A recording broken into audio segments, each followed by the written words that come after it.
European stock markets are trading broadly lower this morning, with the UK's FTSE 100 index down around about 22 points, while the Euro Stoxx 50 index is lower by around about 9 points. In the currency space, the dollar is stronger against the euro. And when it comes to the commodity space, gold is still suffering. It is off about $2. Most precious metals are under pressure, given the fact that the dollar is a lot stronger against its rivals. In the peripheral bond market space, Italian and Spanish and also Portuguese bond yields are a little wider, but nothing to be too worried about. The big focus, of course, today will be on the Bank of England's inflation report and not the Eurozone, so peripheral bond yields are safe for now. Good morning, I'm Ishaq, Siddiqi, and welcome to your daily market bite. I'm going to give you a quick idea of what's going on in financial markets today. So let's start off with the overnight session, kicking off with Wall Street, where we had a big day of losses with the S&P 500 breaking below the 1700 mark, a level it reached last week, a level that it's never ever previously broke above, the first time in its history. So losing a lot of support, breaking below the 1700 as this big sell-off ensued across US markets. And there was a big driver behind that, and that was that we had two Fed officials on the FOMC, a member called Dennis Lockhart and Charles Evans.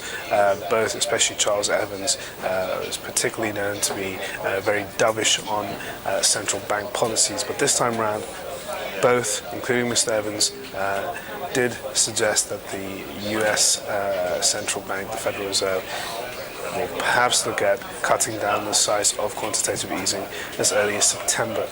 Now that came after 2 days of strong economic data out from the US. On Monday, we have to remember that we had very strong ISM services, or the non-manufacturing number, and at the same time yesterday we had a pretty decent trade deficit number, which was in general seen as better than expected by the market, and that also fueled a lot of these fears that we may see tapering as early as September.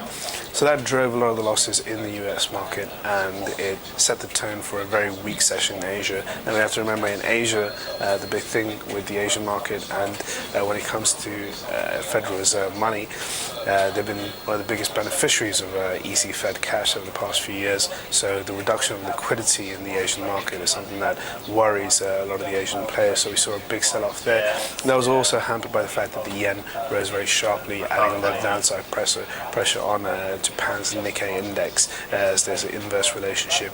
A stronger yen means a weaker Nikkei, but a stronger Nikkei means a weaker yen, and that's due to the reason that the price of exports from Japan gain or lose in value given the strength or the weakness of the yen.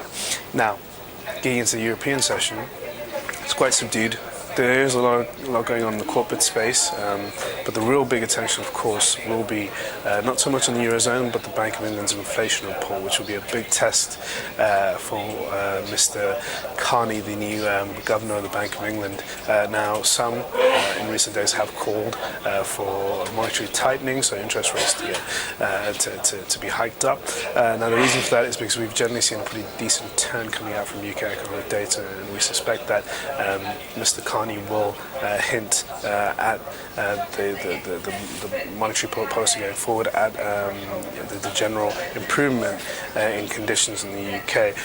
It's likely that he's going to stay on hold on interest rates. He has embarked on forward guidance, and it's likely that the Bank of England will maintain that. I think what the market's really looking for now is a bit more guidance as to what sort of communication the Bank of England will be using, how often they'll be using it. Is it just the minutes and the inflation report, or in this forward guidance I think they'll be putting out more reports and press releases to the market, and at the same time what the Bank of England's forward guidance policies really are. So look out for that. That's a big key event today. And other than that, I will see you guys tomorrow. Thank you for watching. Cheers.